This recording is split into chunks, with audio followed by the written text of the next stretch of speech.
You are now listening to the Here for the Truth podcast, hosted by Joel Rafidi and Yerasimos. All right, everybody, welcome back to Here for the Truth podcast. I'm Joel Rafidi. I got my co-host Yerasimos in the house. It's a new year, but nothing's changed on that front. We're still the two hosts of this podcast. Today, we have our dear friend Michael Tsarion joining us again to dive deep into a topic that we consider to be particularly important, a topic that many people aren't really willing to broach at this point in time, but it's important that we begin to flesh it out and understand on a deeper level some things that can be observed through the female psyche and some of the origins of what we see playing out today in terms of inversions and this hyper age of political correctness and ultra feminization that's taking place, and where the roots of that really do lie. This is a fascinating conversation. So hope you guys had an amazing new year. Hope you had a beautiful Christmas. We're excited for this entire year ahead. We have some awesome episodes lined up. So all our members of our community, Friends of the Truth, thank you so much for being involved and for supporting our work. And for anyone that is interested in connecting with like-minded community and receiving live and interacting teachings from us and from our guest experts who are podcast guests as well, you can head to friendsofthetruth.co to learn more and apply there. Anything you want to add for those listening, bro? No, just thank you again so much for listening, and we're really fired up for this new year and to keep doing what we're doing. And we wish everyone nothing but the best. Keep striving, keep dreaming, keep working on yourself and going after what you want in life. That's it. Without any further ado, ladies and gentlemen, Michael Tsarion. All right, everybody, welcome back to the Here for the Truth podcast. This is episode 102, and we have the incredible Michael Tsarion back in the house, a name that is familiar to most of our listeners, I'm sure. He's a mentor to both Yerasimos and I. He's a key reason why this podcast even exists. If you're looking for an introduction into Michael, check out episode 78. We had an incredible dialogue there. Today, we're diving a bit deeper into something specific. We're going to look into, I guess, the feminine psyche a little bit and look into Michael's work regarding what he's called a dragon mother. So, Michael, do you want to give a little bit of an introduction as to, I guess, what got you started exploring this avenue, and we'll go from there. Yeah, thanks, guys. I'm glad to be on. And it'd be great to have you guys back on Enslaved very soon, because I know you've had some really excellent interviews through the year. Maybe we could, do highlights of that down the line. Sure. Some of them have been really top notch. But yeah, no, this journey started for me back in 1989. No plan, it was about, it came actually into existence through studying, English art, 18th century narrative art. A friend's girlfriend had written a BA paper on it, and it was totally changed my perception of pre-Raphaelite art, narrative art, which I'd been studying for many years, but I'd never studied it from the feminine point of view or the female point of view. And this paper that she had done approached it from that, and I found it extremely intriguing, like one of the most intriguing things that I'd ever come across, a real mind bender, But I was leaving this was about 1989, and I was leaving for the States for my probably third and longest visit.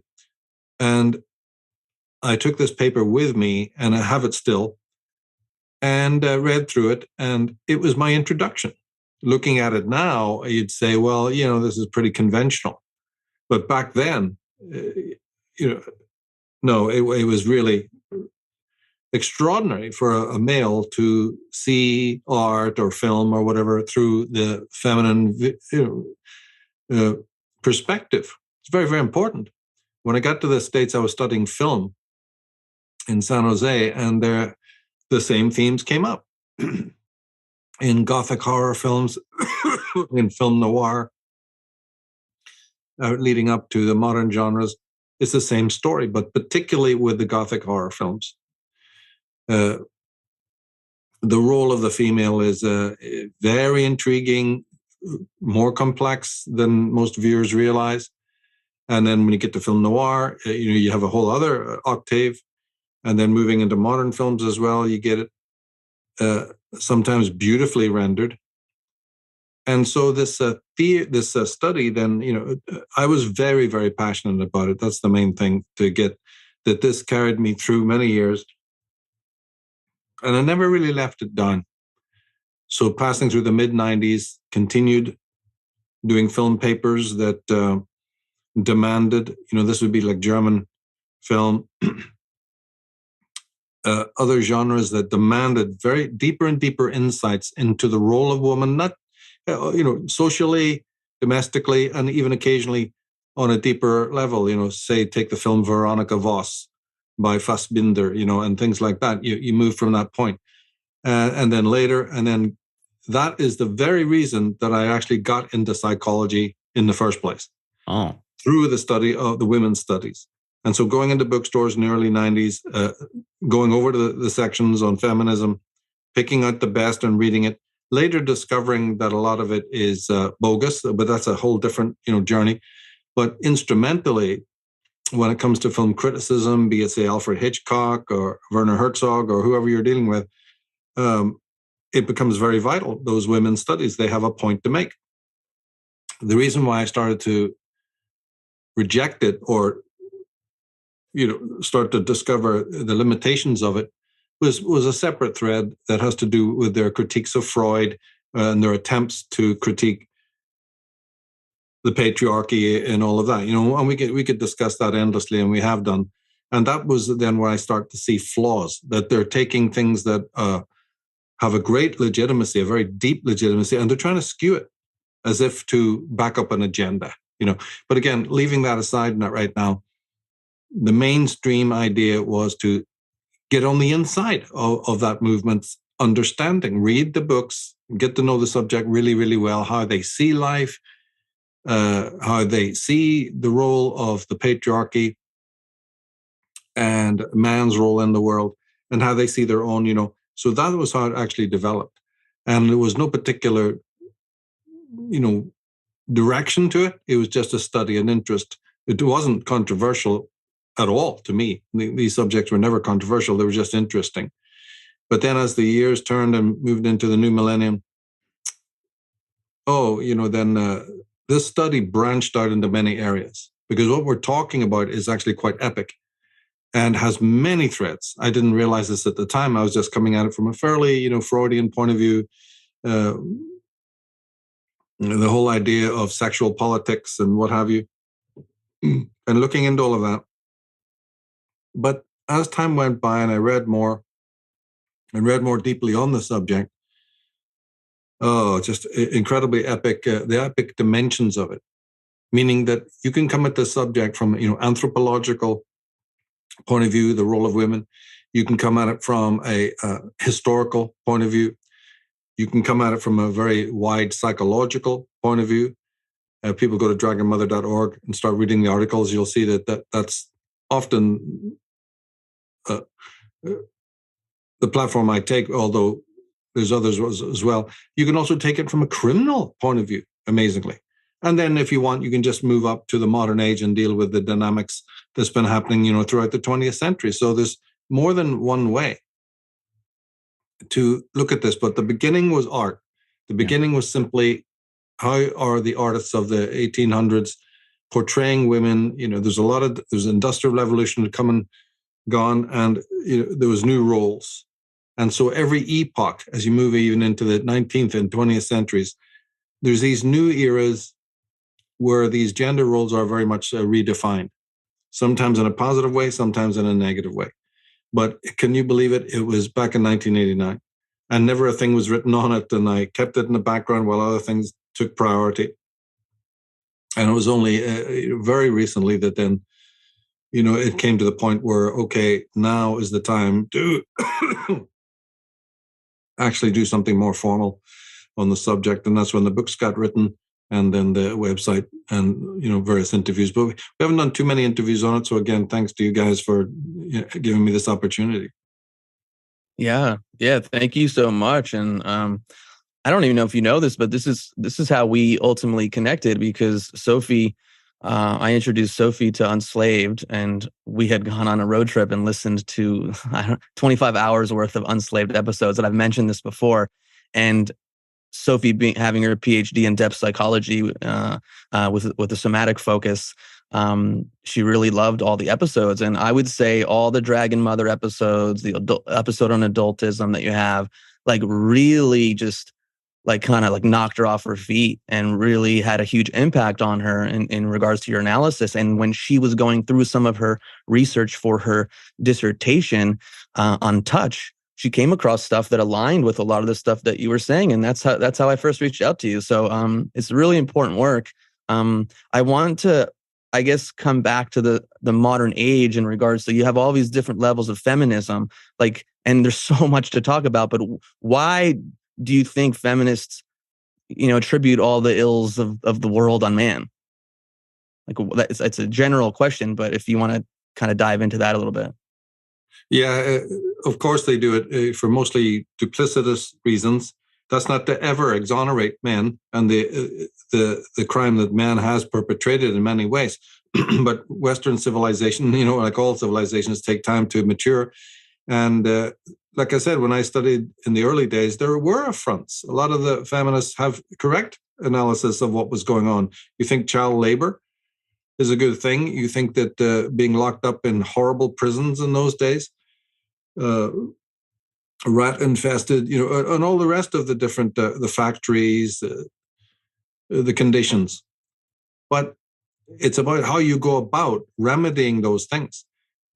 Man should critique woman, woman should critique man. That's how you do it.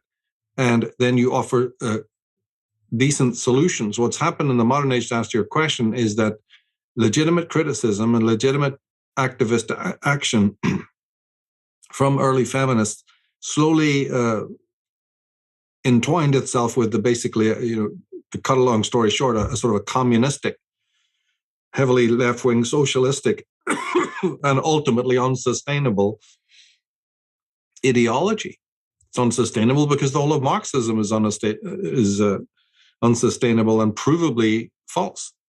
Top Marxists have admitted this. So in fact, that's why you have cultural Marxism. It had to morph from political Marxism. Well, a lot of people read that wrongly. It's a fail.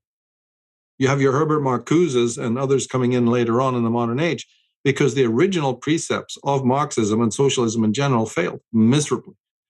So feminism failed. And it could have gone in a different direction that was more respectful and so on, but as the different waves of feminism came along, it got less and less respectful. Originally, the first wave of feminism was really no problem and was a legitimate social critique. But studied within that in the early days was a lot of nonsense as well. John Stuart Mill, the famous philosopher, chiming in his works on woman, and the danger there is, and I hope we can see this part because it plays along in the entire question of womankind. Yeah. Any of the aberrations that you might observe in the criminal history of womankind, or in the situation of a mother, or bioenergetics, that's another way of coming at it. You're right to mention that. I forgot to mention that there's a whole bioenergetic approach to the role of the woman and the role of mother. But any aberrations that you may find, man is 80% responsible for it, because it's his world that allows it. It's his world that permits it. It's his world that turns the blind eye.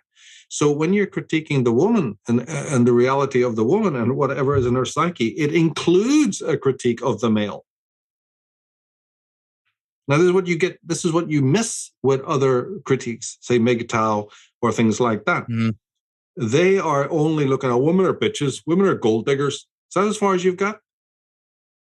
How far do we need to go for you to even realize that man's complicity in this? And then when you do go further into that, you find out that this is a question of the types of masculinity and femininity more than it is a case of male and female. That's just gender roles. That's just sex. That's just chromosomes. Where this journey will take you is into the whole story of psychology. That's why it fascinated me, and that's why I pursued it all these years. So, therefore, it is not wrong to say that female and femininity are connected, but it's somewhat limited because men can be very feminine. And the more and more feminine a man becomes in his life, or a society becomes, the more and more these aberrations of the female are permitted instead of curtailed. So this thing runs on two wheels.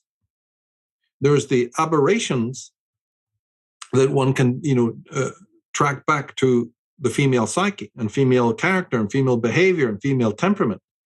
But there's also the fact that the road has been paved so that those things have never been properly understood.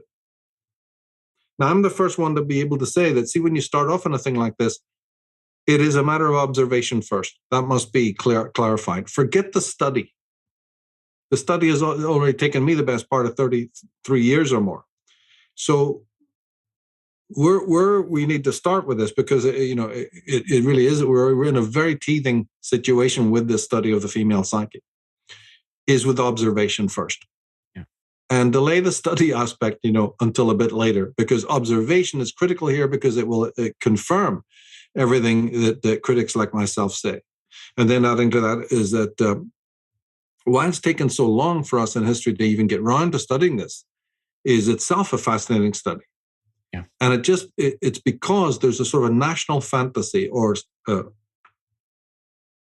sort of a dissociation at work in which we, the human race, imagines that everything about women is actually known already. Well, who told you that? The first steps haven't even been taken. Yet we have a fantasy in our head that there's nothing really to know. What you see is what you get. That's the the stone in the shoe that stops you climbing the mountain. No. The female psyche is a very intriguing and complex and deep thing. And the human race and man in general hasn't the faintest idea where to start. And he doesn't start because he has this, level of dissociation. And then, of course, a woman is the least interested in her psyche than anybody on earth. The woman herself has no interest in their psyche. That doesn't mean that women don't wear white coats and get into the subject of psychology. That's not what I said. Women are not interested in female psychology. And you have to dig deep to find anyone who even mentions it, whether they be man or woman. So then this leaves us in a very teething situation. And so my work was to gather all of this, the anthropological, the historical, right, the bioenergetic, the criminal, whatever way you want to look at it, the artistic, and to bring it all together as a sort of a starting place, with a very much in mind that we're in a starting place. But political feminism went haywire, went wrong. Earlier feminists rejected because it went wrong by aligning itself so vehemently with the politics of socialism. There was really no need for that to happen at all. The critique could have continued and been very legitimate, and I think would have done a lot more. It would have been better. It would actually, it would have been a stronger thing, and it wouldn't have polarized. We've just seen over the whole Trump administration issue there that the left has polarized. They're talking one thing about bringing together and not polarizing, and yet everything that they do is to polarize. And yet we're still kind of not even aware of that. Well, feminism is no different. It talks like angels, but it actually acts like demons. Why do you think modern man has a general disassociation to look into the female psyche? It's the same reason that women do, and that's to do with a thing called matrophobia. As I said, we're in the teething situation, so just go around and ask how many people have ever heard of that term. It will be a classic proof of what I'm talking about. What? So man has it and girls have it. Jung called it the Electra complex for girls, and Freud called it the Oedipus complex. And it's to do with the parenting, right? But since the mother is the dominant parent, whoever pointed out that in both those complexes, Electra complex and Oedipus complex, it really focuses on the mother, where the father is there, but he's a secondary character. So this is where it becomes more classically psychological now, right?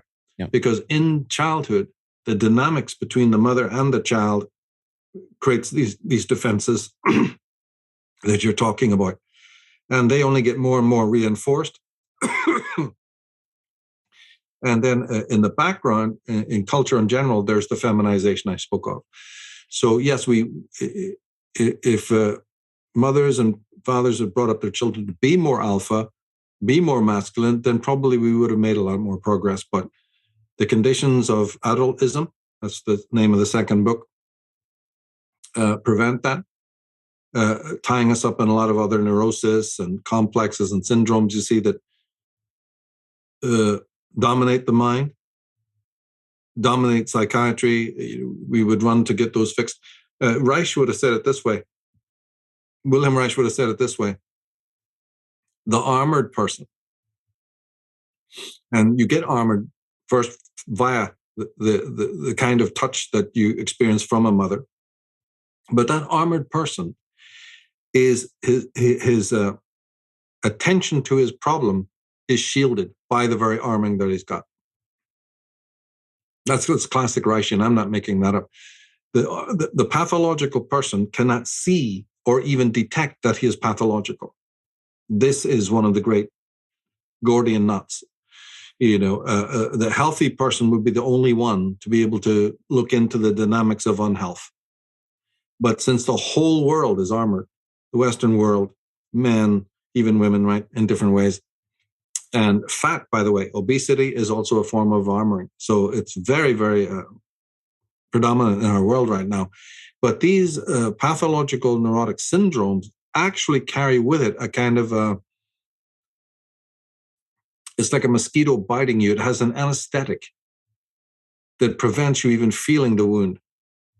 So the more pathological you are, the less and less and less you are the one who even knows. In fact, you think you're completely normal and that everybody else is pathological. And of course, this is one of the great then difficulties in psychology, is to make the neurotic person realize that they need help or that there's something wrong with them.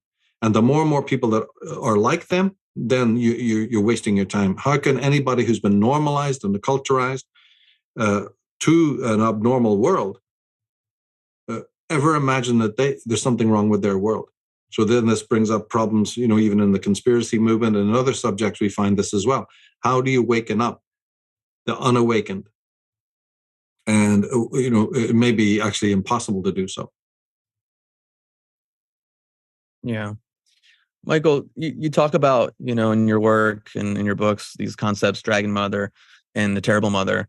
And on first glance, one would think Dragon Mother would be like, oh, the dragon, but that's not the case, right? Dragon Mother isn't the Terrible Mother. Can you talk about those terms just a little bit? Yeah, well, remember I said earlier on that there was a sort of historical / anthropological tie-in to all of this? There is. And you can start back in the Neolithic with this. And that's what that word really alludes to. It's coming out of the Jungian Erich Neumann tradition. My book is actually, the first book, Dragon Mother, is an homage to the work of Erich Neumann, the Jungian. You see, it was written to bring out the central facts in his last book. He died before it was published and has been on the shelf ever since. So mine is the first work to honor his work, his posthumous book. And that book was called The Child. So along with that book and the other books he wrote when he was alive, my focus was to bring that out in the term dragon, right? And it's a neutral term that actually refers to the mother and to the encircling symbolism. And that can just be a circle or a precinct or a dragon or a serpent. And it's replete in mythology, isn't it? So that has always been used symbolically in alchemy and in other things as to be a protective, encircling intelligence that not only encircles and protects the ego germ, but is a mediator for what is, in the more of the expansive pleroma around it. So it's permeable, right? It protects, but it also has to transmit. So it has this extraordinary property. So the Dragon Mother is really that entity then who gives birth. This is why there's a priority there. And that can go to a woman's head culturally, that they are akin to the gods. they are. But it's again how an individual woman or even a culture will conceive of that. That can go wrong, and anthropologically, it did go wrong when women actually, in mass, had such a feeling of exaltation. This is back in ancient history that things went wildly wrong there and caused them the reaction of the male world and what all the feminists know as the great rise of patriarchy. Nobody's ever explained why this thing should suddenly happen, or why, in their idea, horsemen should just be riding across the steppes and descending upon cultures and wiping out the women. I'd like to have, could you at least fill in a blank why that might have happened in all these different tribes throughout the whole of Europe? Yeah, that was my next question. So I'd love for you to get into that. Well, go ahead. You were going to ask? I said that was my next question. I'd love you to get into why was the rise of the patriarchy. Well, in short, and I've dealt with this in a multiplicity of, we even did it in the Otto Rank, because Otto Rank, the psychologist, secretary of Freud for 22 years, was instrumental. He wrote a book called The Trauma of Birth. And it was one of the books I read, in this greater study, right? Well, for goodness sake, don't pick up that book ever, because it just opens hundreds of different gates to his other works and to his unique understanding of the whole of history and psychology. But I did it. I followed all the threads. And basically he and about half a dozen other scholars of the top level, Jean Marcal, the great Celtic scholar, many others, mention a time. And, the dates aren't really fixed here, because there's many possible dates for this. And that's a whole separate subject. And I do deal with that within a work I've got on Slave called The Monstrous Feminine. And we look briefly into that whole question of dates. But to me, it's still an open question of when this happened. But somewhere around maybe before the 8th century BC, or the 8th millennium BC, there was a moment where, according to Rank and people like that, where a great deception took place in which women lied to the males in the tribe about the origin of children. And it turns out in many, many cultures, man didn't even have a faintest idea about his role in conception till quite late in history. And the people who've tracked this. And that in itself is a little bit peculiar, because another voice would say, well, wait a minute, they must have known from watching animal behavior. Yeah, but the thing is that all animals give birth very, very fast. The gestation period and the birthing period is within days or weeks. Man's is, 270 days, 9 months, very, very long. So no, it wasn't automatically understood. And the ones who first understood that it is because, of the male were the women. They were the ones who worked it out. And the image in mythology that we know of the evil grandmother, the evil witch, the old hag, that refers to this, by the way. I don't care if you find it in Red Riding Hood or Macbeth or any other source. The whole idea of an old evil witch comes from exactly what we're talking about, as does many motifs, it would take too long to get into. But the upshot was that later, when the men found out that they'd been deceived, they realized this dynamic, that the younger women were influenced by the older woman to perpetuate this lie. This is what came out of history. It's all been covered up. And so the older women, in order to gain a female superiority, formed themselves into not a matriarchy, which is the big lie.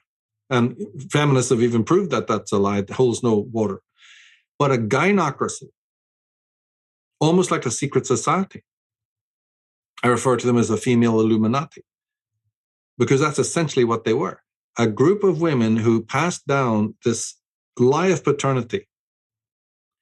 And the lie of paternity was that the men of the tribe are not the fathers of any offspring, but it's the gods. And that the woman then was endowed specially You see how this fits with today, right? The entitlement factors of this hasn't gone away by any means. It's what known as atavistic, racial memory. And this lie of paternity sustained itself for centuries, if not millennia. Because, as I say, yeah, you can be fooled on this matter. And the ones that you're turning to tell you the truth about it are giving you this fiction. And so the whole story of ancestors, certain tribes were told, certain men were told, no, this happened when the males noticed that some of their children looked like them. And there was a danger now that they'd find out that they had something to do with conception. Then the women said, no, they don't look like you, chump. They look like your ancestors, your grandfathers, whose spirits came to us and impregnated us. This is where the story of the dove, a holy wind, a sacred stone, sitting on a particular rock at a particular place, and a plethora of other, a beam of light. Even though, like the miraculous birth, Jesus, like the birth of Jesus, would this come into this category as well? Yeah. The amazing thing is that story of the virgin in the Bible and the Immaculate Conception is an iteration of what I'm talking about. Can you believe it? Yeah. And that is the little piece of evidence, forensic evidence in the Bible there that harkens back to this anthropological lie of paternity. So as long as the men were befuddled and lied to and betrayed, the woman had a tremendous superiority complex. The hags are the ones who knew the secret and kept passing it on to new mothers who then went along with it. If and when a male saw that his son was almost a duplicate of himself, he was then told that it's not you, it is your ancestors who came to me in a dream, who came in a great wind. And that is, again, replete in mythology. Or even a sacred animal. They had 101 ways of getting out of the truth of it, and we bought it. And then, of course, moving up to the crisis, stepping over a lot of ground. Finally, when men realize that they've been lied to, obviously there's a counterpointing, right, countervailing demotion of the woman out of this goddess status. So atavistically, in the New Age movement, the goddess syndrome was, as we know, obviously, resurrected. Just as spuriously as ever before, but we had it. Because women have it atavistically. For thousands of years, they enjoyed that status and they want it back. If you want to understand modern times, you've got to understand ancient times. So, but the rise of patriarchy in the form of, say, priests, warriors, monks, kings, became more vehement and anti-feminine for a reason, as a retaliation of the great lie of paternity. So two things happen. Well, many things happen, but two things that jump to mind are important. One is that women now would suffer a much lower status, while male priests took over the role of the women who had been deified. So hence the robes, many of the rites, which so many scholars have noticed are very feminine, Holy Mother Church, and all the rest of it. Look at the Pope. Well, all of that is feminine, obviously, because the males now said, we're going to strip you of your power, but we recognize that there is power there. We're going to adopt a lot of your rights.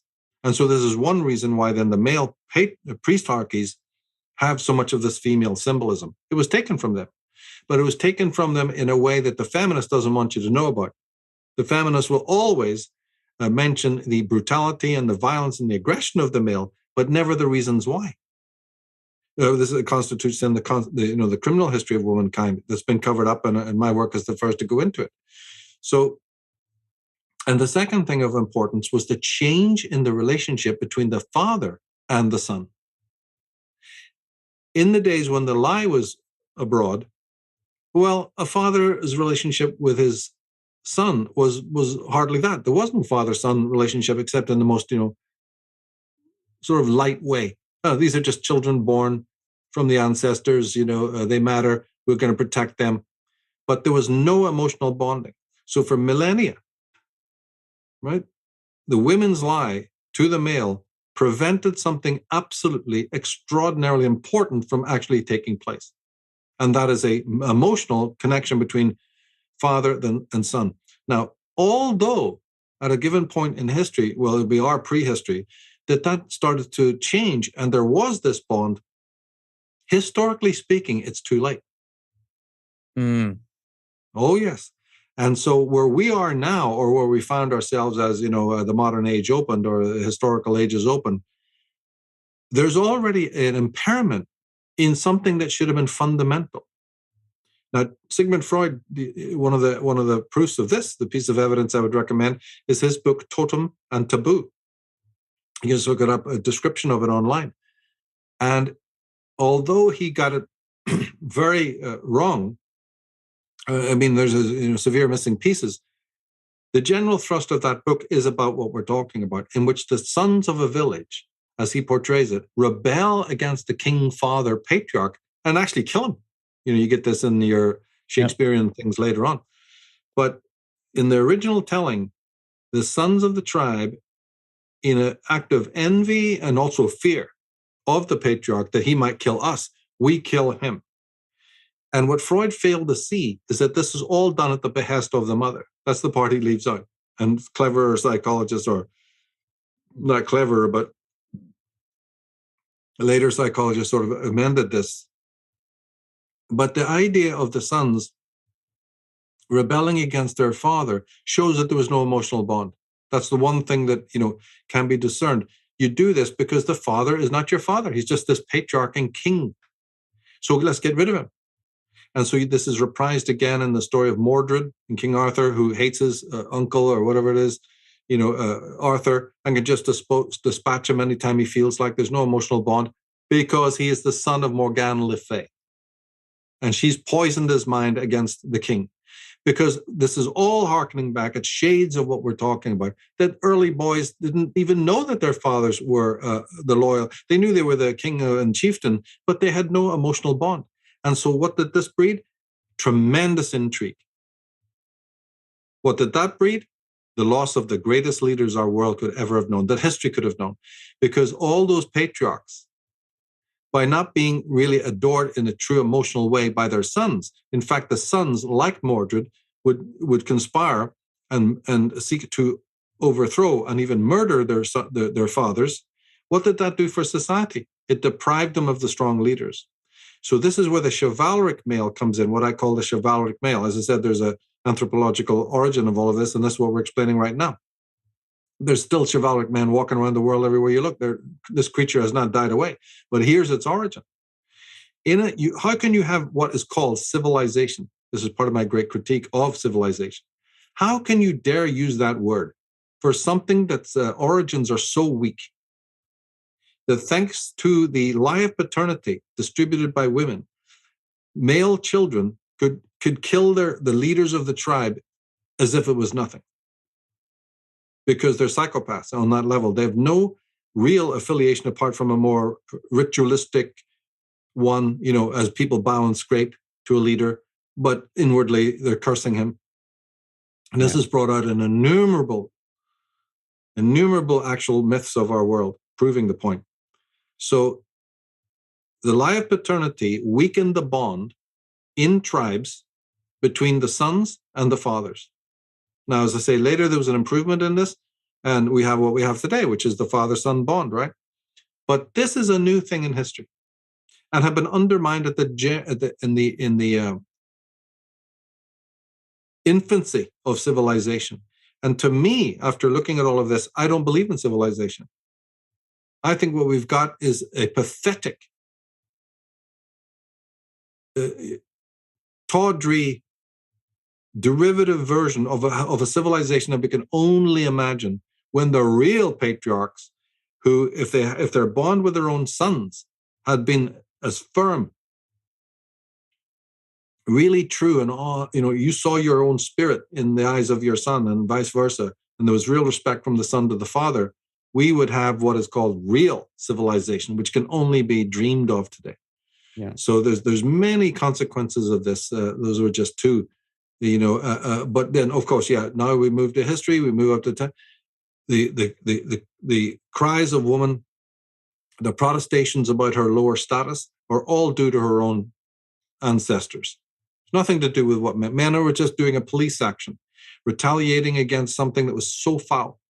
And so what we call civilization with a small c began when women were housed in precincts right? City-states began. They say the hunter-gatherers moved and they wanted to have settlements. They wanted settlements to keep an eye on the women, because the moment that the back was turned, they had been lying through their teeth about, one of the most important things, if not the most important thing, setting themselves up as goddesses. So the settlement was to limit the role of the hag, to make sure that the younger women stayed loyal and true to their men, and were indeed, from that point on, treated more as possessions than anything. Not entirely, but the general idea was now that these are criminals, these are betrayers, these are cosmic liars. Yeah. And they will, from this moment on, deserve to be treated as chattel, except for exceptional women and all of that. But in general, this is where our history begins then, with women with a secondary status. So, And what could take it from there. So just like festers this innate distrust of women, right? Yeah. Yeah. I want to highlight something, and correct me if I'm wrong, Michael. You mentioned an atavistic element to the feminine. Is there a similar one for men, in terms of like through time, because they were robbed of this emotional bond that impacts their psychology and their behavior, today in a similar way? But And also, Sure. the flip side of that is, like, would the woman have toxically bonded with the son as the husband, right? In the attempt to cut off the king. All true. All of these things were so devastating. Remember, the feminists are right to say that many men rose up and were categorically anti-woman. This is reflected in the War of the Gods, where there's always troublesome relationships between, say, Zeus and Jupiter and the main gods with their female counterpoints. Hera, Aphrodite are all venomous creatures. They're all looking for power. And so everything I'm saying can be, qualified by looking into the mythologies and the incredible. And then, of course, you have the evil goddesses as well.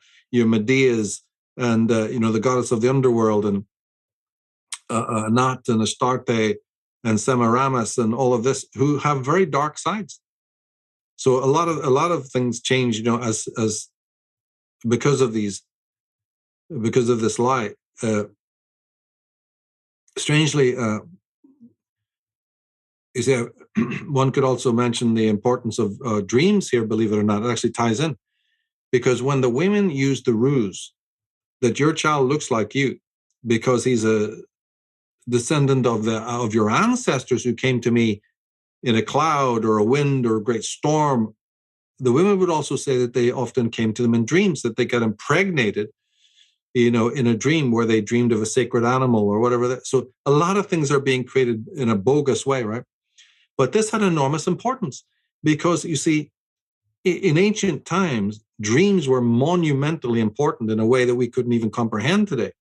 And one of the reasons was because ancient man would dream of the dead.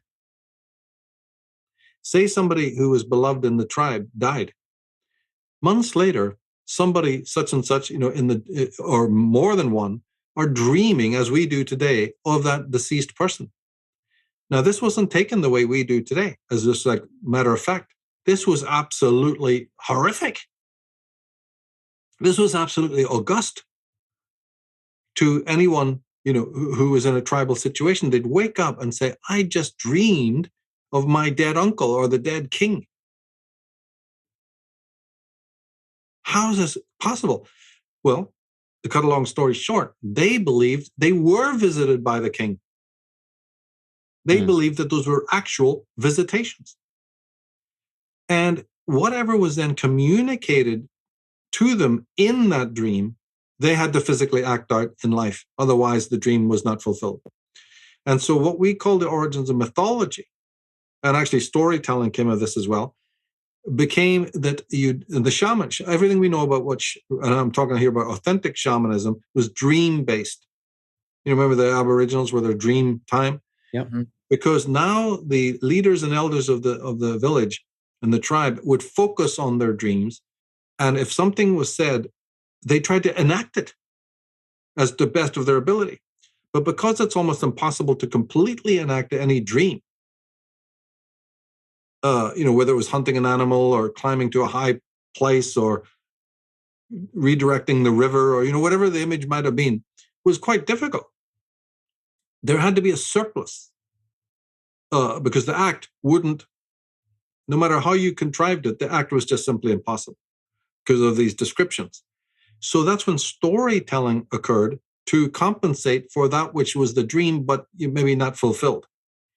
And so all of our panoply of mythologies and stories, of which it's replete, and this is all of it, all the mythologies. I don't care how it snowballed later on into the stories of King Arthur and magical and mystical events, and all sorts of things can be accounted for here as the hero waking up saying, I've been directed in my dream to do X, Y, and Z. I'm going to meet a sacred animal who will guide me. I'm going off on my walkabout to fulfill this dream. But obviously, no matter how much, there'll always be something in the dream that isn't quite fulfilled. And therefore, as time went by, then the recounting of the dream, including the physical exploits, became what we know as storytelling. And look how important that has impacted. So the world of fiction, the world of science fiction, the world of imagination, right? But it all comes out of this relationship with dreams, in which when you saw a dead person, you believed that the dead were talking to you. It wasn't a dream. It was something that was really, really happening. And therefore, your entire waking life, your entire religious life, it was deeply imbued. So when they'd wake up, anything that they were not doing, the dream was what was guiding their hands, whether it was as simple as cooking or going on the hunt or, carving an idol, a figurine, holy worship, which later became the religions of the world. All of this was motivated by the dreams and the intercession of the dead. It was all based in the cult of the dead. And so in Celtic Ireland, you get the idea of the skull and all of this. Now, a lot of this has been forgotten and just ironed out, so we forget about it, But the women were clever enough to take this up and use it. And man believed it because he was, in fact, having these experiences in the dream and could easily believe that these ancestors were coming back to impregnate the women of the tribe and give them their offspring, which means what? That the offspring are immaculately conceived and are divine. All the children are from the ancestors. And that, let me make it even more clear. The children are the ancestors. The child born, especially if you happen to look like an ancestor, that was an added cherry on the top. But all children are the rebirth of your ancestors. They're coming back, just like they come back in dreams. They can come back in physical form. So then you can imagine, that's why I said earlier, it's very difficult for us to conceive this. But this is where then the special child was exalted. Because if my ancestor, who is the wisest one of our tribe for hundreds of years, can come back in that child there, little Johnny, then that's the ancestor. He's there and brings with him the magic, brings with him the special gifts. And so this is where then you get your Apollo and your Adonis and your Jesus and your Arthur and your Horus, the special child, the golden one. It's all coming out of this. So this leads in many, many directions. Very, very, very, very interesting. That's for sure. Yeah. I want to kind of get into how this affects us today. So I'm going to share this quote from John Mill, who you referenced earlier. Whatever the mother experiences during her pregnancy, for instance, anxiety, physical discomfort, hormonal, bodily, and emotional flux, etc., the unborn child will absorb as if it were its own. So how does the role of female psychology impact men today? Well, see, the role of the woman as custodian, as the dragon mother, is to masculinize her child, both to masculinize the girl and masculinize the male. And all that means is to make them into alphas, to make them independent, to have their heads in the clouds, but their feet on the ground. For an average woman today, it is to breed my children, bring them up moral, bring them up ethical, bring them up strong, and bring them up assertive. That's all gone haywire. Well, that's the problem. But that's what it is. And then man says, I will make society comfortable for you to do that. I will continue working like a Billy-O. I will build the bridges, I will build the infrastructure, I will give you these perks and cushions and pillows and whatever you need, because you're raising my children. That's the deal. Now, why anybody would want to change that or think of that as abnormal? I mean, you're raising the children. But how can you raise them if you are yourself amoral, not even immoral, but amoral? Or that because of atavistic programming, which is through the magazines and the women's palava, skews women right from the very beginning and makes them highly neurotic and all the rest of it. That's at our end here where we have to start with it all. But if that woman is in completely neurotic situation, then why is she breeding? There's no way that she can bring up those children ethically, moral, and strong and masculine. It's not going to happen. Which then again is undermines whatever kind of civilizations we have, and that's what's been going on. So this is where again psychology comes to bear. But what walking around today, calling itself male, on closer psychological inspection is anything but that. One, he's armored, and that makes him into what I happen to just call a chivalric male, and that's not too much of a compliment in there, by the way. And more and more, but despite this body armoring that makes him look like, with a six-pack and the broad shoulders and all of that, he's really feminine, and he's in orbit around the female will.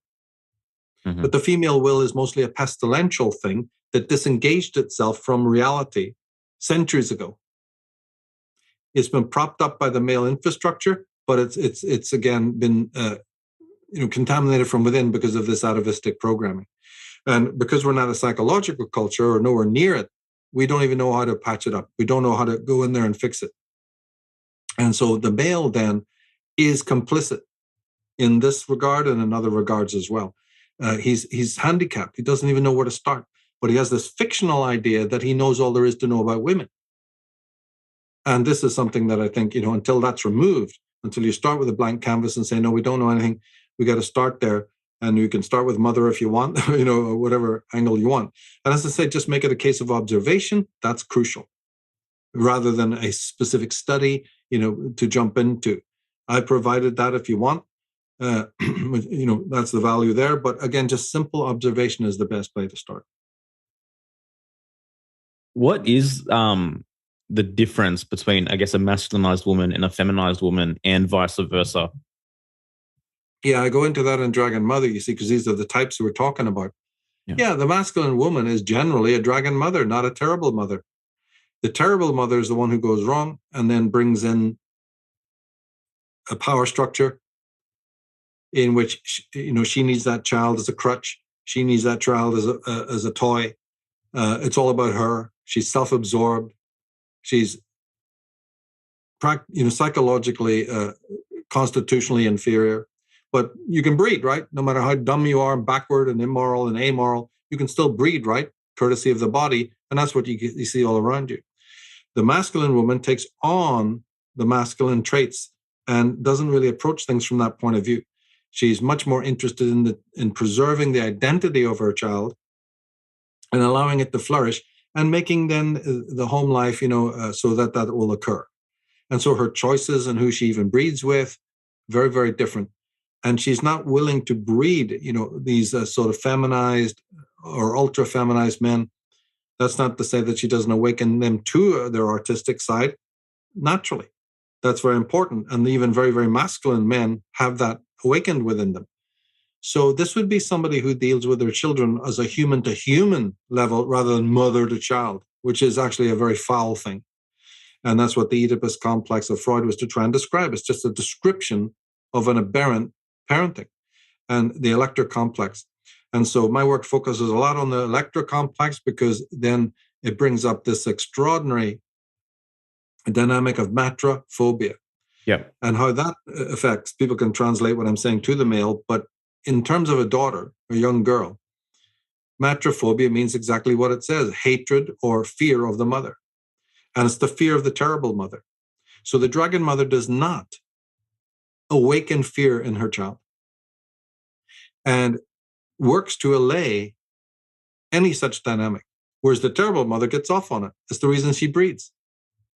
She needs to get out her own hatreds, her own, neurosis on her with her parents on, and the best way to do that is to breed yourself. One, you can get the return to the level of a infant in your own mind, which is demonstrate, like I said, just observe the world. You get to go back progressively to live as a child yourself, because the reality principle, as you meet it when you're moving into your 20s, is so frightful for these feminized types that they can't face it. So the best thing to do is breed, and then you're surrounded in the whole world of domesticity, so you can avoid the reality principle. Oh, that's just great for our civilization, right? And you bring up children who will remain infantile. So it's a murky and dirty dynamic. But the one thing is that in the Electra complex, there is and this is quite elaborate, so we couldn't go into it here, but in the books I clearly explain it, how this kind of fear of the mother, whatever, will develop into an actual hatred of the mother and everything she represents. But as a child, because you're weak and vulnerable and dependent, you cannot face within yourself that emotion. So it gets repressed. And the agent of repression is known as the superego. But also we have a split brain. So there's even neuroscience involved in this, because that hatred would so undermine you as a being that we've even divided our brain. Armoring is exactly this. Armoring, the genesis of armoring is hatred of the parent, matrophobia. And on some levels, the mothers know this. And their touch will also convey this and be instrumental to this. But the upshot is that girls grow up with their bulimias and their anorexias and breakouts and bad eyesight and all sorts of other things as the body processes this hatred, right? But they're not consciously aware of it. And in that state, they go on to interact with the world. And this is where the male hatred comes from, because also in order to deflect their animosity and antagonism towards the mother, what is the easiest cop-out that anyone can imagine? You just blame it on the male, who takes it on the chin because he's an idiot, doesn't understand what is going on. And so this dynamic then is the classic vicious cycle that's gone on over and over again. It doesn't exonerate men for their crimes, but I'm trying to get to a lower strata here that shows you how this whole rotten dynamic started. And the mother is exonerated, if not exalted, as we go, until one snaps out of it and wakes up and finds out what's going on. So, and now that women's movements have moved into this more extremist and militant movements all over the world, you can see then the danger in that. It's ramping up that gynocratic power, and it could bring about the end of civilization, and it actually is doing so. Yeah. It's interesting to see it in the New Age community too, with this like priestess, goddess, pussy power, et cetera, that you see all over the place. You know, I mean, I'm all for female empowerment, but the way it's being done is really interesting, and it relates a lot to what you've been talking about today. Mm-hmm. That's right. Yeah. Yeah. So this matrophobia then you see is a kind of a killer, a silent killer within the girl. She's fighting it, but she's fighting to express it, which happens in the body illnesses. And she's expressing it in her ire and hyper competitiveness against men, completely meaningless course to take. And she is also repressing it. It doesn't exist. Hence the cosmetics, right? The cover up involves even physical covering up. But of course, my interest is more the psychological. You build defenses, very thick defenses against that anger. Now, there's one other syndrome that I always bring to bear in this. There's many, but we're dealing with just the fundamentals here. And that is at some point when the superego gets developed, it brings to bear a particular syndrome that is really, really the root of why things are going wrong everywhere you look, in the individual family or on the social level. And that is called the identification with the object of your hate.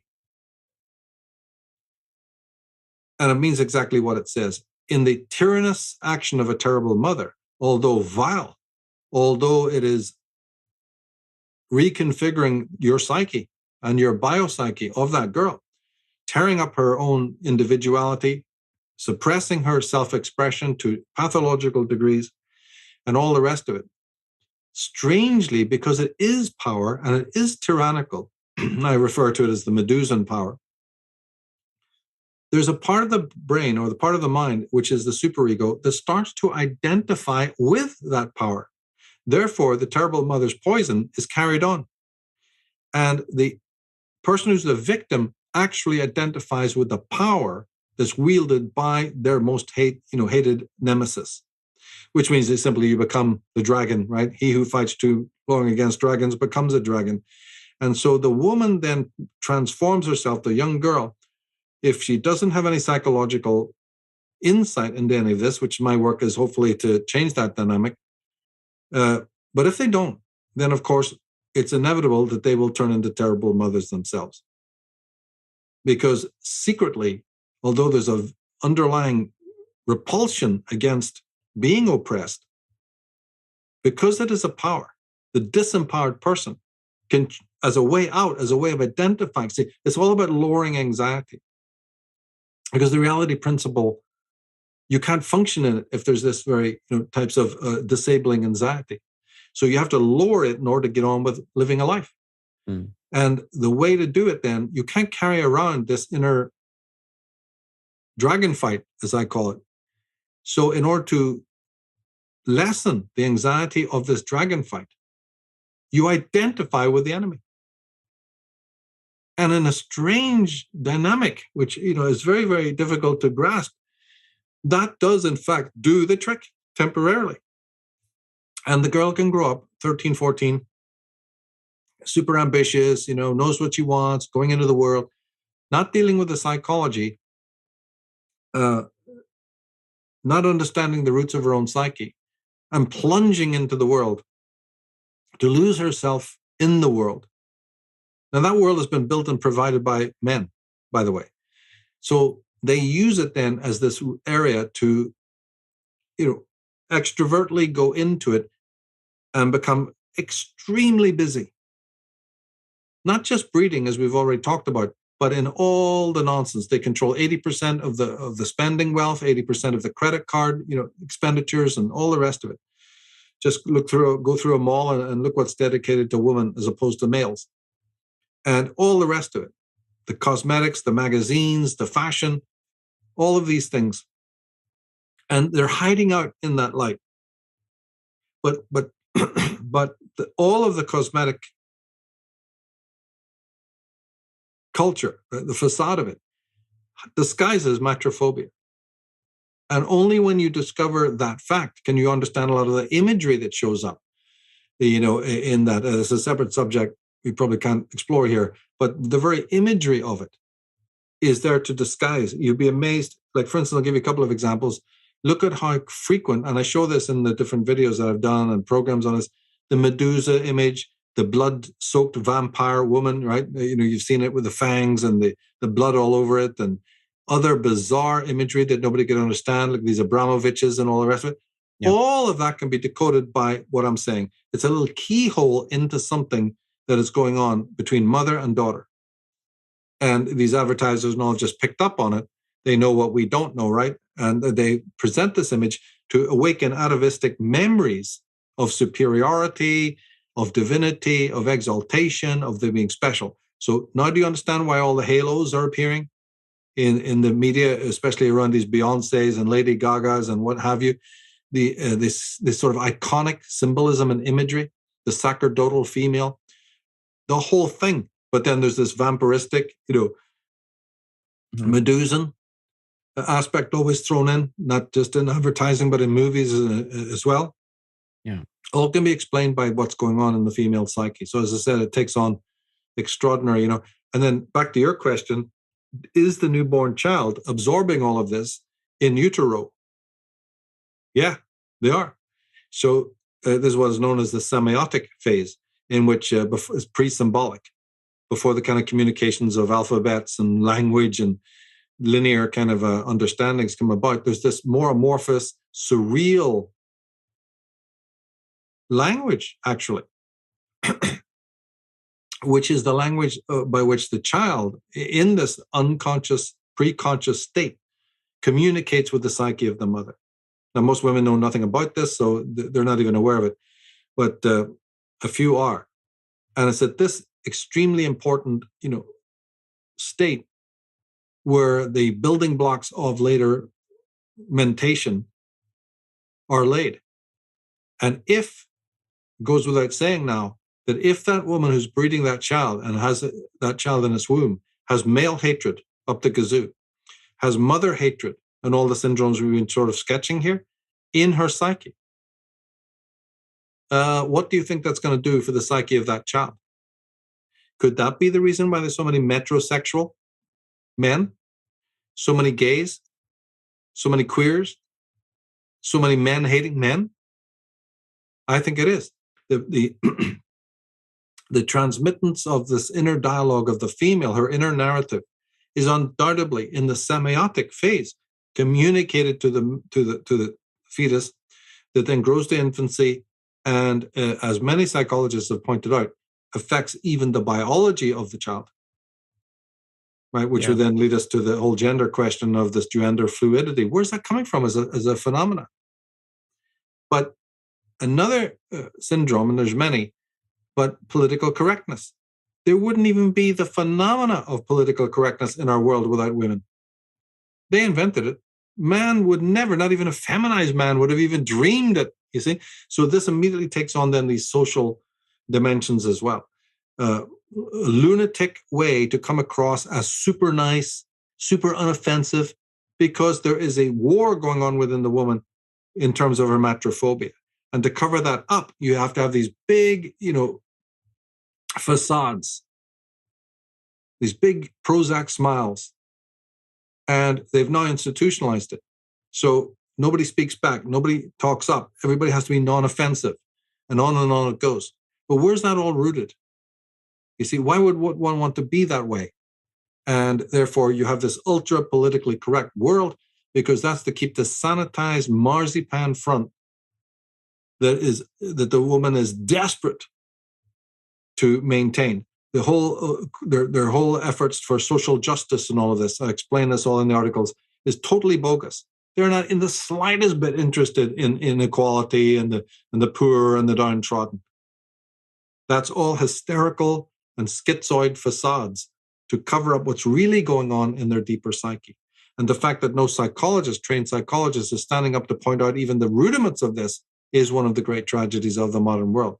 Because, like, as I said, the perpetrator can do what they want. Why is it being allowed? Why is it being permitted?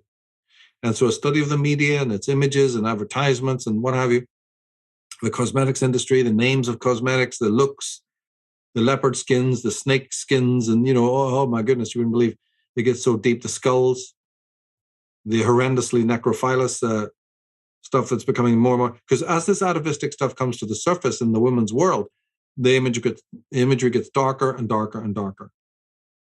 Yeah. And so you can approach it from even the media point of view. Actually, it's a very, very important keyhole into what we're talking about. Yeah, there's a few things I want to comment on that correlate to what you're saying. Even from a German new medicine standpoint, there are critics of GNM that will be like, well, how can a baby or how can a child get cancer? But again, if you're looking at this from what is the state of the mother, during the in utero phases, or even in the first few years of life, you talk about mother hatred, you talk about male hatred. How about self-hatred? And then what impact that has on the child to, let's say, have a self-devaluation conflict early on in life that's really intense, that may lead to a diagnosis of cancer or some other disease. So, we're organisms at the end of the day, and we go through survival adaptations, whether it's in the womb or whether it's in the first few years of life, that are going to impact how our biology functions. So all of this, relates, and it's absolutely fascinating. That's right. See, Freud did not deal with that semiotic level. He starts the Oedipus complex around 2 years of old and then takes it from there. And everything he has to say is very accurate. But his secretary, Otto Rank, discovered that no, there's an earlier period, which you're talking about, where the mother has complete control from the moment of conception to the ending of the semiotic. This was confirmed later on even by feminists. They begrudgingly accepted a lot of this, taking great leaves out of the work of Rank. And one of these was the great feminist Julia Kristeva, who endorsed all of this. And so in this formative period, that's where the building blocks are laid. And if the mother is autophobic, hates herself, hates being a woman, hates her own femininity, or has this deep matrophobia, which is the case, then that act of breeding is already an act of violence. As I say, she may be even semi-consciously having this child in order to escape the reality principle, in order to process her own mother hate by reliving it, right? Mother, child. Yeah, but mother, child.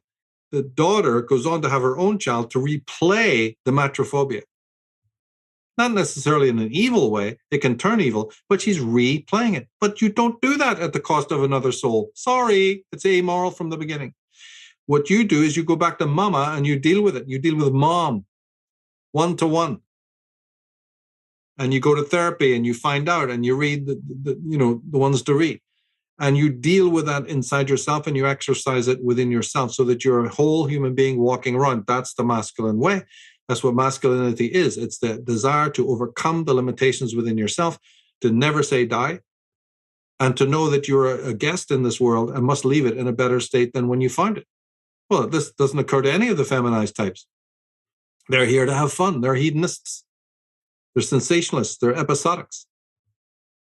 And in that action, if it feels right for them to breed in order to relive, right, for their own narcissistic purposes, then you have become a terrible mother. There's no way out of it. And then expect your daughter to be a rebel. Expect there's going to be very, very great difficulty. And you can wear all the ribbons in the hair that you want and imagine that women are, sugar and spice and all that's nice as much as you want in the culture, permeate these ideas, pervade these ideas. It's not going to work. And it isn't working. Look at them now. Women are overweight like you can't believe because of the sadness within. So the armoring, by the way, just to define it, is not just armoring against external phenomena. That was what Reich said. But he also mentioned that armoring serves the other purpose of blocking legitimate emotion from within. It sits near the surface. So it's a dual aspected phenomena. It blocks the reality principle, which is, brings its own levels of anxiety, especially to feminized types. They're the more armored because they can't deal with the reality principle. And that's why they want a big government and a big state and everything to protect them. The masculine person who built the world doesn't need any of that. They can deal with the challenges head on.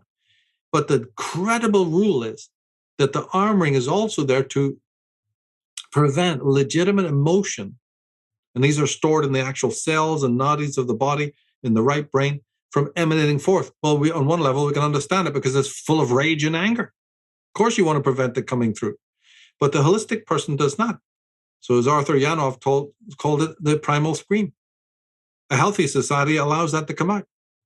A Nietzschean society allows that to come out. But we don't. We armor it more and more and more. So the armored creature then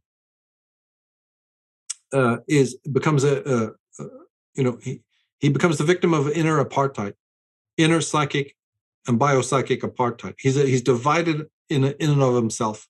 How can such a creature move from that point on through the development of the superego at 7 years old and up to the pubescent level and go out to do any good in the world? No, they're going to become rebels. They're going to become gang affiliated. They're going to become neurotic. They're going to become anarchistic. All in outward plays of hostility against mom and dad, but against our society. The graffiti, the filth, the degeneracy, right? There's many, many aspects, and I go into these in detail in the articles on Dragon Mother. So current, making sure that everyone can see that every phenomena of today's world that we see on the headlines and realize in the world around us can be linked to this. It's actually one of the most interesting studies. Definitely. So I guess we've highlighted to an extent how matrophobia, plays out for the daughter, but how does this affect men, if we can go further into that? Well, simply because that daughter is breeding the next generation of men. It affects you because you're in a sea of it. You may actually even have your own animosities. This is what the Oedipal complex brings out. What is the son's relationship with the parent? And here we're taking the Rankian perspective, and we really mean mother, with father being important but derivative. And here's the way it works. In short, right, because this is so elaborate, really. For both the girl, in her state of ultra matrophobia, and for the boy, believe it or not, the father is a haven from the Stygian abyss, from the chaotic world, and I call it the lunar world, slightly following Newman here, that Stygian Medusan pit, that ultra-feminized swamp from which the child, the semiotic level, from which we all ascend, is a realm of chaos. And in order to meet the reality principle, reality itself demands evolution. So as we grow in infancy, by the time of 6 years old, and it can be earlier, but we actually find a haven from it, a salvation from it, in what is known by the feminists as the solar patriarchal world. So that when I said earlier that they've skewed so much, and when you find out about it, you can kind of just go, well, yawn when a lot of them are talking. This is one of the points I was making. What they've airbrushed over and don't want you to know is that according to the psyche of every human being, every child, the masculine world, we're not exonerating it. We're just saying that in comparison to, in relatively to, the solar world is a very straightforward, geometric, ordered, thank you, and concrete and lit world, which to a daughter who's riddled with matrophobia, or even a male here, becomes a haven. This can't be overemphasized. So the solar world is not the demonic thing and the evil thing that the feminists want you to think it is, because of course their whole agenda is to drag you back and remain, and they're doing it. Our society now has become so ultra feminized, it is back into the lunar world. And they have billions of dollars behind them because they've linked up with other cults.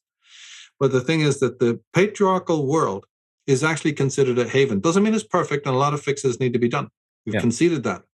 But generally speaking, the masculine world, so the daughter then wants to link with the father. Not, as Freud said, in an erotic way. His penis envy, when properly understood, is just this. It's the identification of a daughter, not with the mother's world, contra the mother's world, but with the father's world and his friends, and football, and so the child might become, the girl might become somewhat tomboyish, and so on. And for a guy, it's the same thing. The boy finally escapes the embryonic trap of the terrible mother. Now, the dragon mother facilitates the move of her child towards the solar world, makes it possible, eggs it on. The terrible mother inhibits it, tries to prevent it. And now that's happening even socially. Michael, what do you think are, I know we touched on it a little bit in terms of going to therapy, but what are the solutions for men and women for the world we have today and the society that's in front of us and that we're a part of? Oh, to learn about this, the way I've written it down, all these different points, because otherwise you're not learning about it. You're just, again, like a new age spinner rack thing. Oh, I got one part of it. Yeah, I'm going to go over there and find a Reichian or something. That's all very, very good.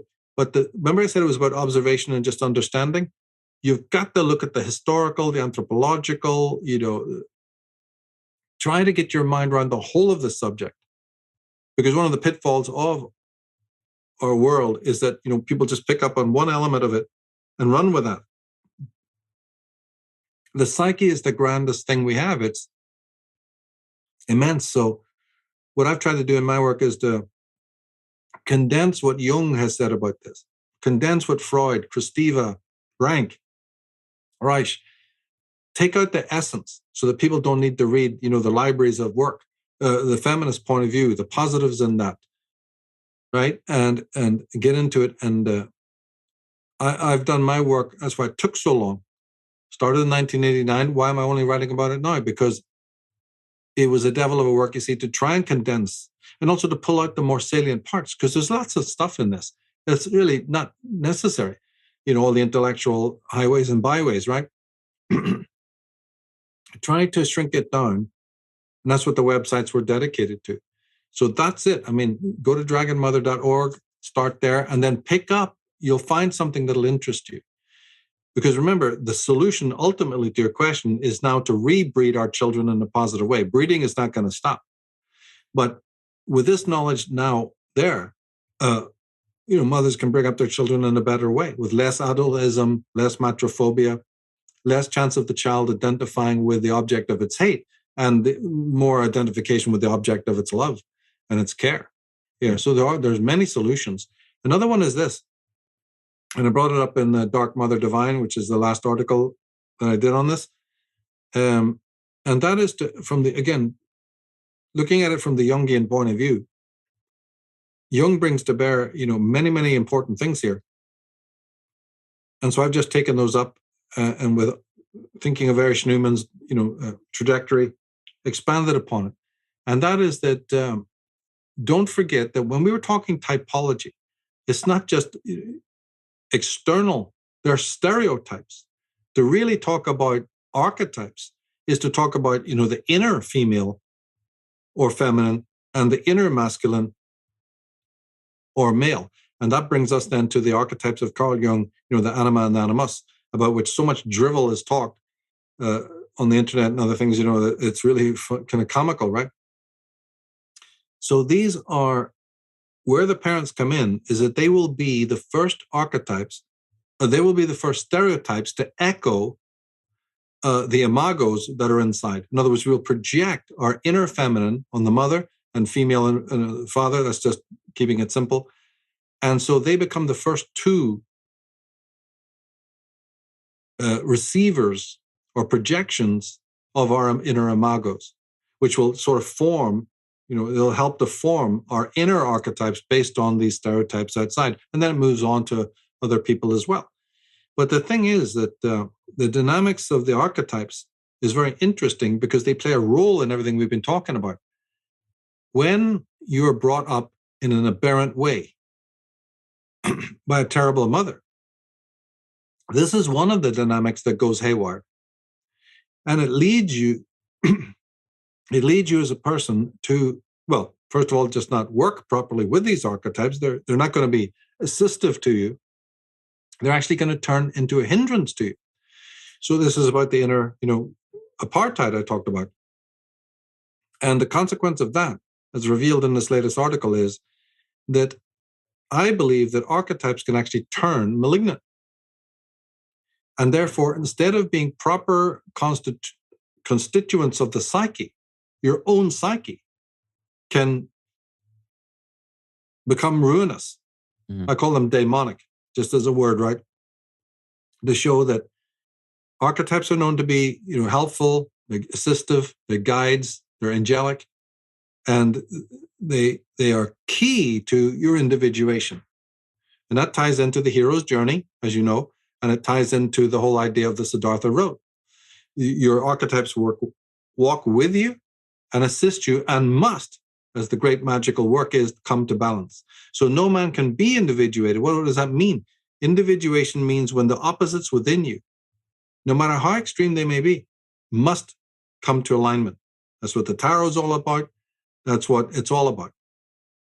And some people have very extreme polarities that are hard to reconcile. Other people have it a little easier, whatever. But the idea is that the great magical ritual is, the great work is to bring these opposites, emotion, intellect, intuition, reason, whatever, into alignment. You can't do that if your archetypes are not facilitative, not helping you. All the external guides in the world cannot help you do this to make it snap without your own inner guides working. So what we've been talking about here in this program about the different maldevelopments will make it so that your archetypes actually turn malignant against you. So you'll have inner, devilry, you'll have inner problems, as well as external obstacles. And this is then, the hell that's awaiting the human race.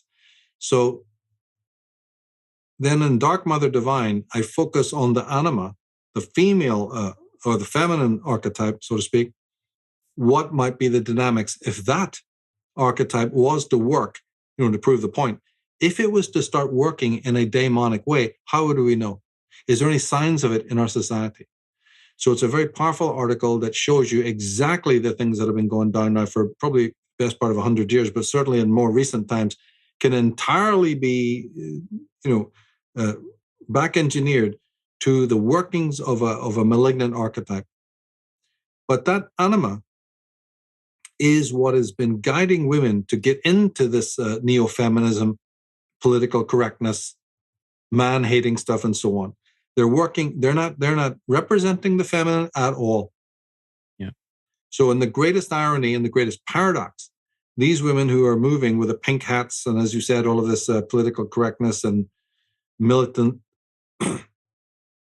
feminine entitlement, they're basically the new gynocracy. They're by no means representing the true spirit of the feminine. So I walk people through that, and show how that plays in. Yeah.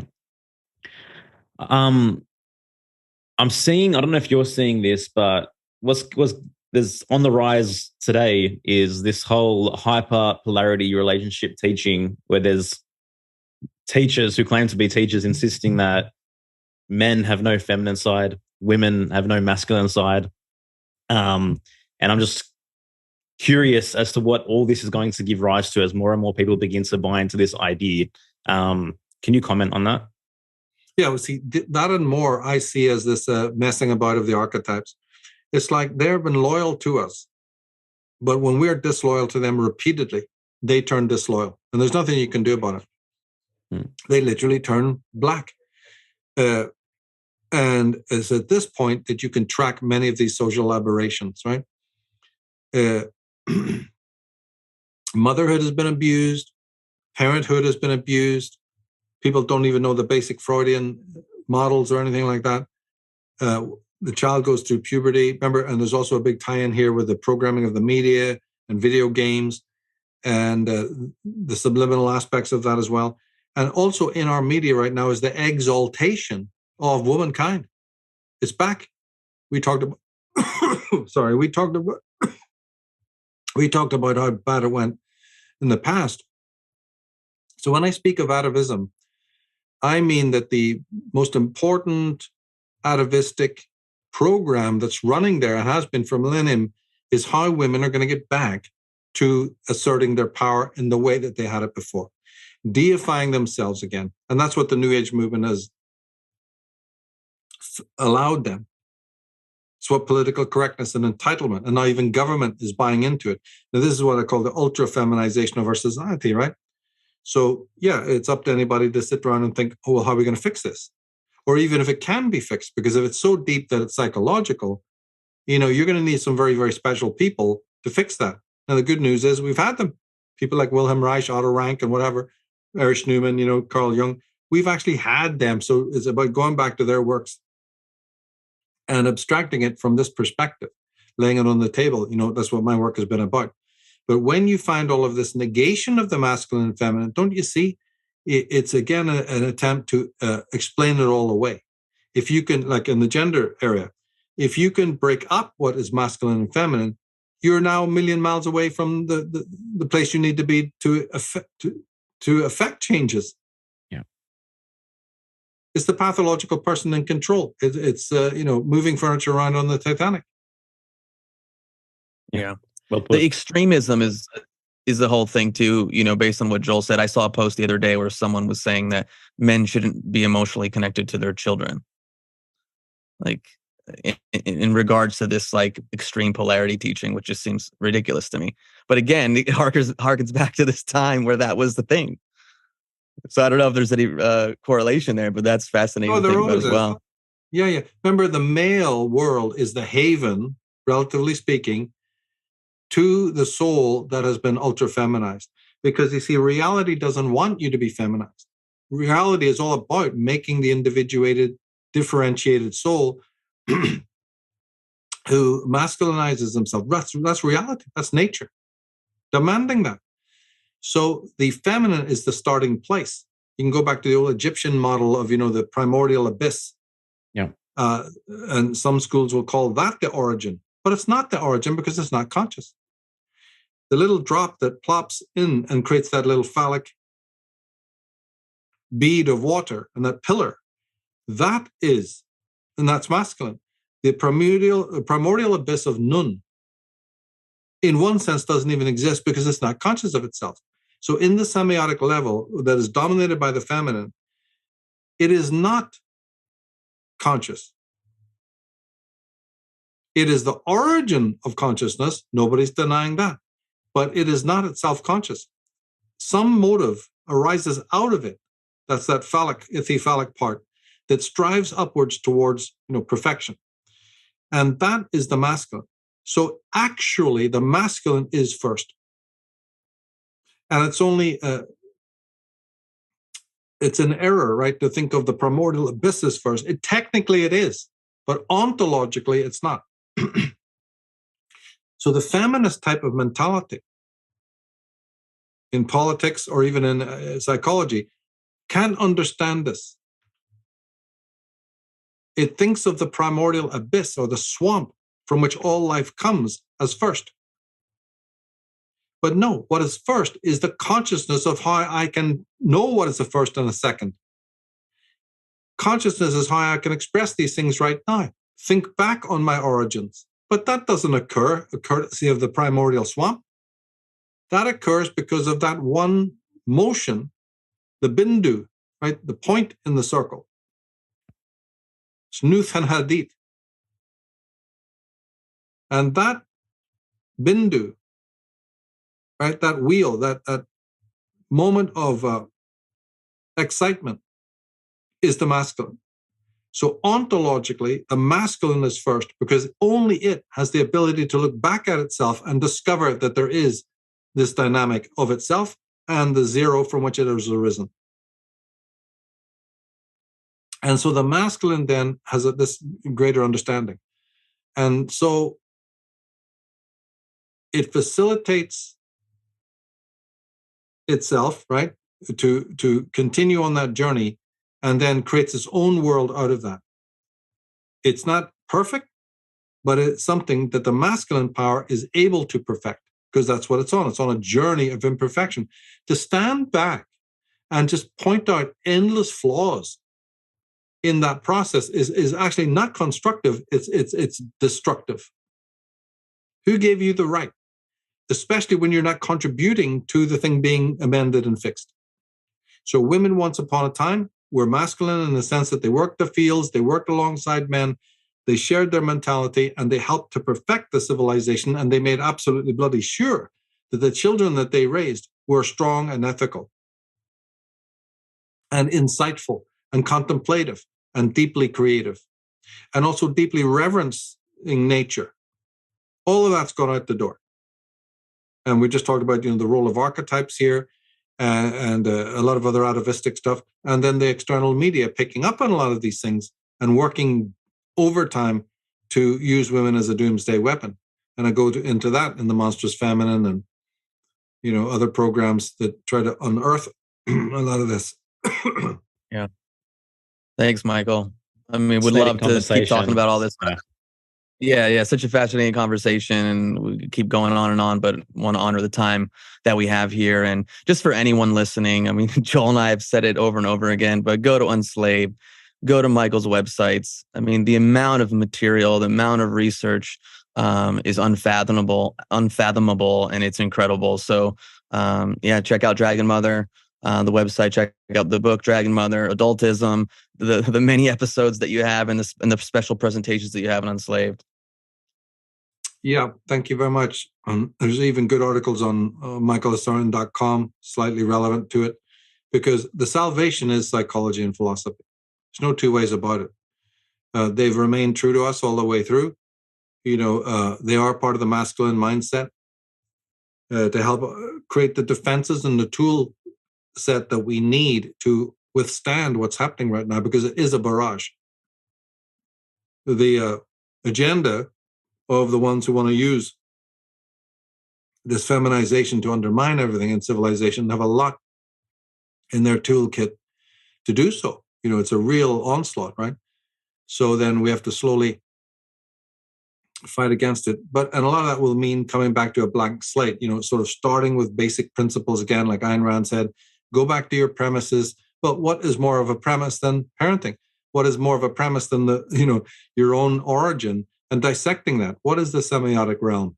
What does the Oedipus complex really mean outside all of the muck throwing of the feminists? Because remember, they knew what these people were finding out, these great psychologists, And so they systematically went through it to try to debunk a lot of it. And then they knew that the $1 million apparatus of the universities would take that up and would then, demonize and misrepresent all of the different psychologists. And slowly, that process has gone on. We didn't get a chance to talk about it, but Jungianism has fallen into a real pit. And some of these other teachings have been really disfigured, But in my work, I try to present the original tenets in the purest possible way and intelligent projections and expand it in intelligent ways. So it is fascinating. We can leave it there. I really thank you guys for being part of it. And as I say, we've got to get you all both on Enslaved real soon for an update. Thanks, guys. Absolutely. Everyone, thanks so much for listening. We'll see you next time. Smoking mirrors, I'm seeing through the illusion. Waking up in a time, they think you're in a delusion. Somebody set the alarms, cause they be too busy snoozing. I'm in a DeLorean. Fast forward in evolution to a place where we can share our confusions. Yeah, 450 BC, I'm sharing tea with confusion.